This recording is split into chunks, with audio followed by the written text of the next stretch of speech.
बिस्मिल्लाहिर्रहमानिर्रहीम। अस्सलामुअलैकुम नाज़रीन, मैं हूँ आफ्ताब अहमद और आप हमारा official YouTube channel Hadi TV देख रहे हैं। ये वीडियो जिस टॉपिक पे बना रहे हैं हम, वो टॉपिक स्टूडेंट्स और उन टीचर से रिलेटेड है जिन्होंने स्टूडेंट्स को गाइड करना होता है यूनिवर्सिटी में एडमिशन के लिए। इसलिए तमाम स्टूडेंट्स और टीचर ये वीडियो मुकम्मल देखें ताकि आप अपनी और दूसरों की बेहतर तौर पर रहनुमाई कर सकें। इंटरमीडिएट की क्लास के बाद जब स्टूडेंट्स ने यूनिवर्सिटीज़ का रुख करना होता है तो सबसे पहला और सबसे अहम मरहला आता है कि किस यूनिवर्सिटी का इंतखाब किया जाए। क्योंकि एक मरतबा जब आप किसी यूनिवर्सिटी में एडमिशन ले लें तो यूनिवर्सिटी को तब्दील करना बहुत मुश्किल होता है। अब हम आते हैं स्टूडेंट्स कि किसी भी यूनिवर्सिटी में एडमिशन के लिए आपने किन बातों का ख़ास ख्याल रखना है। सबसे पहली और सबसे अहम बात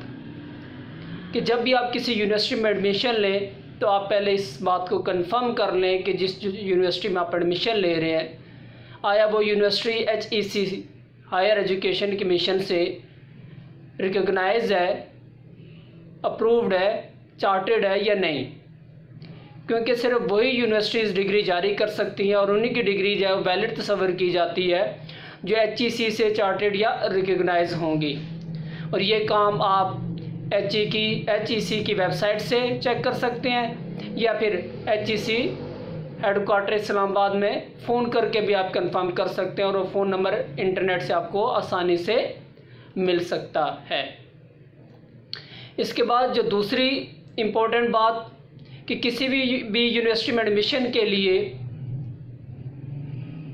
अगरचे कि वो HEC से अप्रूव्ड होगी, लेकिन ऐसा मुमकिन है कि उसके कुछ डिपार्टमेंट या कुछ फैकल्टीज़ HEC से अप्रूव्ड ना हों।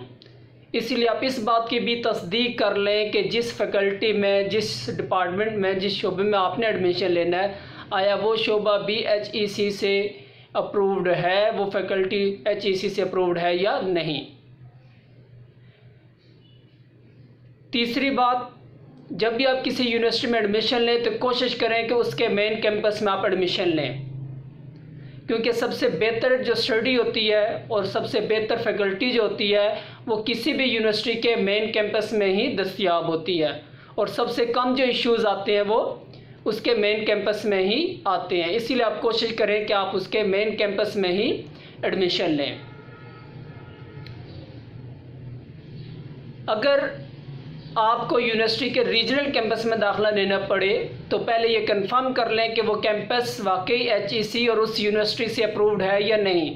ये ना हो कि आप दाखिला तो ले लें, डिग्री हासिल कर लें, लेकिन बाद में पता चले कि वो कैंपस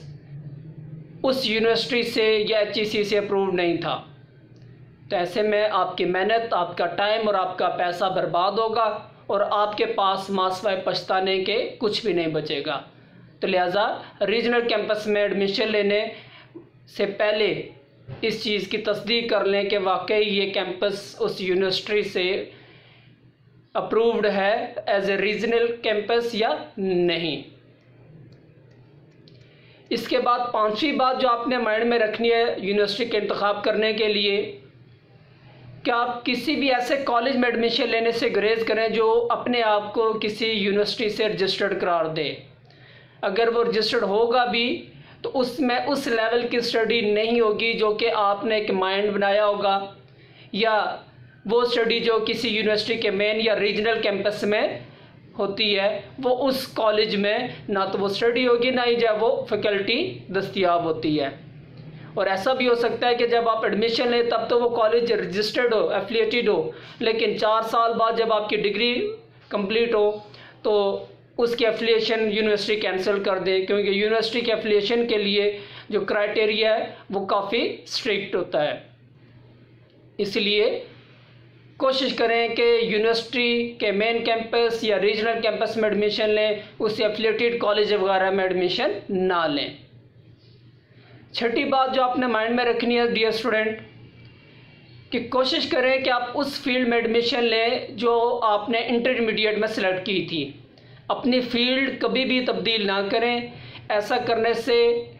ना सिर्फ आपकी स्टडी और CGPA पे बुरा असर पड़ेगा, बल्कि आपको जॉब के सिलसिले में भी मुश्किलात पेश आएंगी, क्योंकि जॉब में हमेशा इन उम्मीदवारों को पीछे रखा जाता है जिन्होंने फील्ड चेंज की होती है, और उन उम्मीदवारों को तरजीह दी जाती है जिन्होंने शुरू से एक ही फील्ड रखी होती है। इसके बाद 7वीं बात जो आपने याद रखनी है कि यूनिवर्सिटी में एडमिशन लेते वक्त आप उस यूनिवर्सिटी का जो फीस स्ट्रक्चर होता है वो अच्छी तरह से समझ लें, क्योंकि अमूमन यूनिवर्सिटीज़ की जो फ़ीस होती है वो बहुत ज़्यादा होती है। तो ऐसा ना हो कि आप एडमिशन तो ले लें, बाद में आपसे फ़ीस अफोर्ड करना मुश्किल हो और आपकी स्टडी पे ब्रेक लग जाए। 8वीं बात जो आपने याद रखनी है कि यूनिवर्सिटी में दाखिला लेने से पहले अपनी कंप्यूटर स्किल्स आप बढ़ा लें, क्योंकि यूनिवर्सिटी में आपको असाइनमेंट, प्रेजेंटेशन, क्विज़ वगैरह की तैयारी के लिए कंप्यूटर स्किल्स की बहुत ज़रूरत पड़ेगी, और अगर आपको कंप्यूटर वर्क नहीं आता तो आप यूनिवर्सिटी में स्टडी नहीं हासिल कर सकेंगे। इसलिए कोशिश करें कि अभी आपके पास टाइम है, आप इंटरमीडिएट की क्लासेस से एग्ज़ाम दे के फ्री हैं, तो आप अपनी कंप्यूटर स्किल्स ज़्यादा से ज़्यादा बढ़ा दें। वर्ड, एक्सेल, पावर पॉइंट, इस पे आपको, और इसके अलावा टाइपिंग पे आपको मुकम्मल अबूर हासिल होना चाहिए। 9वीं बात जो आपने याद रखनी है, यूनिवर्सिटी में दाखिला लेने से पहले आप अपने लिए लैपटॉप का भी बंदोबस्त कर लें। बसूरते देगर आपको बहुत सी मुश्किलात का सामना करना पड़ेगा, क्योंकि जब आपको असाइनमेंट तैयार करनी पड़ेगी, प्रेजेंटेशन देनी पड़ेगी, वो प्रिपेयर करनी पड़ेगी, क्विज़ देने पड़ेंगे, तो अगर आपके पास लैपटॉप नहीं होगा तो आप कभी एक दोस्त, कभी दूसरे दोस्त, कभी एक के पास, कभी दूसरे के पास आपको जाना पड़ेगा कंप्यूटर के लिए। 10वीं बात आपने जो याद रखनी है वो है इंटरनेट की दस्तयाबी, क्योंकि इंटरनेट का होना यूनिवर्सिटी एजुकेशन के लिए बहुत बहुत ज़रूरी है। और ख़ास करके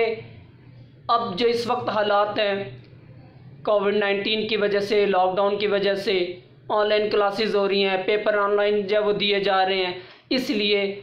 लैपटॉप के साथ साथ कंप्यूटर स्किल्स के साथ साथ इंटरनेट का होना भी आपके लिए बहुत अहमियत रखता है। इसके बाद जो आपने बात याद रखनी है कि किसी भी यूनिवर्सिटी में जब आप एडमिशन के लिए अप्लाई करते हैं तो सिर्फ एक ही यूनिवर्सिटी में अप्लाई ना करें, हमेशा सेकंड ऑप्शन के तौर पर किसी दूसरी यूनिवर्सिटी में भी अप्लाई कर लें, ताकि अगर एक यूनिवर्सिटी में आपका एडमिशन ना हो तो दूसरी यूनिवर्सिटी में आपका नाम आ जाए और आपका साल ज़ाया होने से बच जाए। और अगर सेकंड ऑप्शन वाली यूनिवर्सिटी में आपका नाम पहले आ जाता है तो आप उसमें सीट रिज़र्व कर लें, क्योंकि ये ना हो कि फ़र्स्ट ऑप्शन पे जिस यूनिवर्सिटी को आपने रखा है उसमें आपका नाम नहीं आता मेरिट ज़्यादा होने की वजह से, तो आपने सेकंड ऑप्शन में भी अपनी सीट रिज़र्व नहीं रखी, तो फिर समझे आपका साल ज़ाया हो सकता है। इसलिए जिस भी यूनिवर्सिटी में आपका नाम पहले आ जाए उसमें आप सीट अपनी रिज़र्व करवा लिया करें। सबसे आखिरी बात कि किसी भी यूनिवर्सिटी में एडमिशन लेते वक्त आप सिर्फ उसकी फ़ीस को ना देखें, बल्कि फ़ीस के अलावा जो अखराजात आते हैं जिनमें travelling, internet, laptop, books, notebooks, बाकी जो फंक्शन, ट्रिप वगैरह के अखराजात जो होते हैं, अपनी पॉकेट मनी, ये तमाम आपने कंसीडर करके फिर अपने एडमिशन जो है वो लेना है, क्योंकि इन अखराजात की भी जो रकम बनती है वो तकरीबन आपकी सेमेस्टर की फ़ीस के हाफ़ के बराबर हो जाती है, और जो कि 4 साल डिग्री में अच्छी खासी रकम बन जाती है। इसलिए आप एडमिशन लेते वक्त फ़ीस और दीगर अखराजात को मद्देनज़र रखते हुए आप यूनिवर्सिटी के इंतखाब करें, ताकि बाद में फ़ीस की प्रॉब्लम की वजह से ये ना हो कि आप अपना सेमेस्टर फ्रीज़ करवाते रहें या फिर आपको स्टडी छोड़नी पड़े। इसलिए आप इन तमाम चीज़ों को मद्देनज़र रखते हुए आप किसी भी यूनिवर्सिटी का इंतखाब करें, सोच समझ के करें। क्योंकि 4 साल डिग्री अच्छा खासा टाइम और आपका अच्छा खासा पैसा और मेहनत ले लेती है, और बाद में अगर आपकी डिग्री का कोई इशू हो जाए तो आपके लिए बहुत प्रॉब्लम होगी। उम्मीद करता हूँ आपको ये वीडियो पसंद आई होगी। आप इस वीडियो को ज़्यादा से ज़्यादा शेयर कीजिएगा ताकि तमाम स्टूडेंट्स तक ये बातें जो हमने शेयर की हैं उन तक पहुंच सकें और वो किसी भी ऐसी यूनिवर्सिटी में एडमिशन ना लें जो बाद में उनके लिए मसला जो है वो पैदा करे, और ये आपके लिए और मेरे लिए सदका जारिया होगा कि अगर किसी की रहनुमाई हो जाती है। शुक्रिया, अल्लाह हाफिज़।